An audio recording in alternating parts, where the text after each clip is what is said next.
ಇಲ್ಲ ನಮ್ಮ ಕಡೆ ಅದಕ್ಕೆ ಹೇಳೋದು. ಈ ತಾಳಿ ನಿಮಗೆ ಕಟ್ಟಿದ್ರೆ ನೀವೇನಕ್ಕಿರಿ? ಧರ್ಮಪತ್ನಿ. ಮತ್ತೇನಕ್ಕಿರಿ?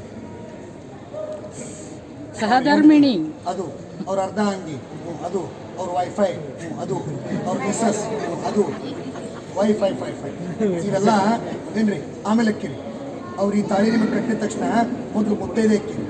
ಏನಕ್ಕಿರಿ? ಮುತ್ತೈದೆ ಅಂದ್ರೆ 5 ಮುತ್ತುಗಳನ್ನು ಹೊರೋದು ಅಂತ ಅರ್ಥ. 1ನೇ ಮುತ್ತು ಯಾವುದು? ಕುಂಕುಮ. 2ನೇ ಮುತ್ತು ಮೂಗುತಿ. ಫ್ರೀ ಇದ್ದಾಗ ದಬ್ಬಣ ತೊಗೊಂಡು ಹೋಲ್ ಮಾಡಿದ್ದೆ. 2ನೇ ಮುತ್ತು ಯಾವುದು? ಮೂಗುತಿ. 3ನೇ ಮುತ್ತು ಮಾಂಗಲ್ಯ. 4ನೇ ಮುತ್ತು ಬಳೆ. 5ನೇ ಮುತ್ತು ಕಾಲುಂಗ್ರ. ಹೌದು, ಹಣೆ ಕುಂಕುಮ ಯಾಕೆ ಹಚ್ತಾರೆ ಗೊತ್ತದ ನಿಮಗೆ? ಎಲ್ಲರೂ ಹಚ್ತಾರಂತ ಹಚ್ತಾರೆ, ಹೌದಲ್ರಿ? ಹಂಗಲ್ಲ, ಅವ್ರು ಬೇಡ್ಕೊಳತ್ತಾರ ಅವರ ಜೀವನದಾಗ ಗೌರಿಯಾಗಿ, ಅವರ ಜೀವನದಾಗ ಲಕ್ಷ್ಮಿಯಾಗಿ, ಅವರ ಜೀವನದಾಗ ಸರಸ್ವತಿಯಾಗಿ ಪ್ರವೇಶ ಮಾಡ್ಬೇಕಂತ. ಈ 3 ಶಕ್ತಿಗಳು ಕೂಡಿದಾಗ ಆದಿಶಕ್ತಿ ಜಗನ್ಮಾತೆ ಲೋಕಮಾತೆ ಆಗ್ತಾಳ್ರಿ. ಆ ಲೋಕಮಾತೆಯನ್ನ ಕೆಟ್ಟ ದೃಷ್ಟಿಯಿಂದ ನೋಡಿದಂತಹ ಶುಂಭ ಮತ್ತು ನಿಶುಂಭರ ಶಿರವನ್ನು ಛೇದ ಮಾಡಿ ರಕ್ತವನ್ನು ತೊಗೊಂಡವಳು ತನ್ನ ಹಣೆಗೆ ಹಚ್ಕೋತಾವ. ಕುಂಕುಮ ಬಣ್ಣ ಯಾವುದು ಅಲ್ಲ, ರಕ್ತವರ್ಣ ಅಂತ.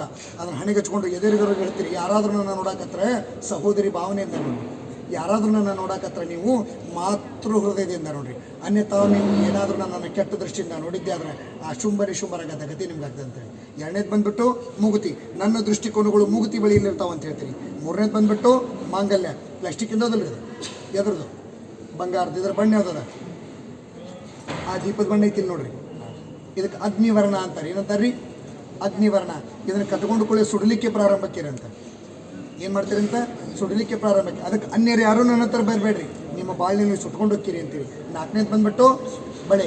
ಬಣ್ಣ ಯಾವುದದ? ಹಸಿರು. ಸೃಷ್ಟಿ ಹೆಂಗೈತಿ? ಅದಕ್ಕೆ ನಾನೇ ಸೃಷ್ಟಿ ಮಾತೆ, ನಾನೇ ಜಗನ್ಮಾತೆ. ನಾ ಇಲ್ಲ ಅಂದ್ರೆ ಸೃಷ್ಟಿ ಇಲ್ಲ, ನಾ ಇಲ್ಲ ಅಂದ್ರೆ ಜಗತ್ತಿಲ್ಲ ಅಂತ ಹೇಳ್ತೀರಿ. 5ನೇದು ಬಂದ್ಬಿಟ್ಟು ಕಾಲುಂಗ್ರ. ಭೂಮಿ ಒಳಗಡೆ ಜ್ವಾಲಾಮುಖಿಯಿಂದ ಕುದಿಯಾಕತ್ತದ. ಅದಕ್ಕೆ ಬೆಳ್ಳಿ ಕಾಲುಂಗ್ರ ಹಾಕ್ಕೊಂಡು ಎಲ್ಲಿ ನಿಮ್ಮ ಪಾದ ಇಡ್ತೀರಲ್ಲ ಆ ಸ್ಥಾನವೆಲ್ಲ ತಂಪಾಗಿರ್ಬೇಕಂತ. ಆ ಅಗ್ನಿದೇವನಿಗೆ ಹೇಳ್ತೀರಿ, ಧರ್ಮ ಅನ್ನೋದು ಎಲ್ಲಿ ಮಠ ಭೂಮಿ ಮೇಲೆ ಐತೋ ಅಲ್ಲಿ ಮಠ ನೀವು ಹೊರಗಡೆ ಬರಬೇಡ. ಯಾವಾಗ ಭೂಮಿ ಮೇಲೆ ಅಧರ್ಮ ಬರ್ತದೋ ಅವಾಗ ನೀವು ಹೊರಗಡೆ ಬಂದು ಎಲ್ಲವನ್ನೂ ನಾಶ ಮಾಡಂತೀರಿ. ಇದು ಮುತ್ತೈದೆ ಸಂಕೇತ. ಇದನ್ನು ಜೀವನದಲ್ಲಿ ಪಾಲನೆ ಮಾಡ್ಕೊಂಡು ಹೋಗ್ತೀರಿ. Yes sir.